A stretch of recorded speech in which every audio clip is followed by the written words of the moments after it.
First of all, it's critical to know that it is not the missionaries that brought the gospel to Africa.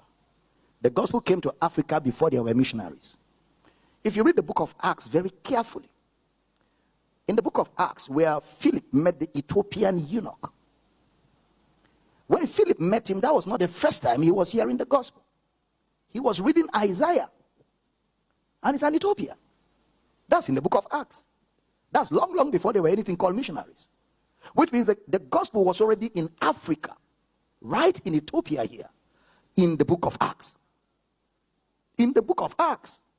So before finally the gospel went to Rome, where they killed the apostles of Christ, before it went to Rome, and from Rome went to the civilization of the West, it was already in Africa.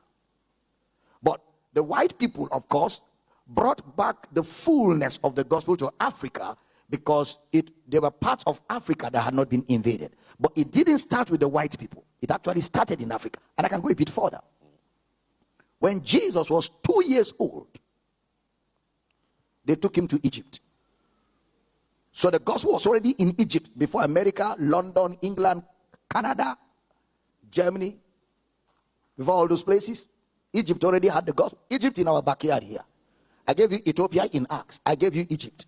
So to say our ancestors didn't have the gospel is an assumption. Because when you look at the guy in Acts chapter 10, whose alms and much giving went up to God. Is it Cornelius? Yeah, Cornelius. He was not a Jew. He was not even a white person, an European. Okay, so the gospel was already around. It's just that you may think it wasn't, maybe in your family, because nobody introduced it to you, but there was gospel, and there was a consciousness of God all over the world, and God has a way of making sure that around the world the gospel reaches people.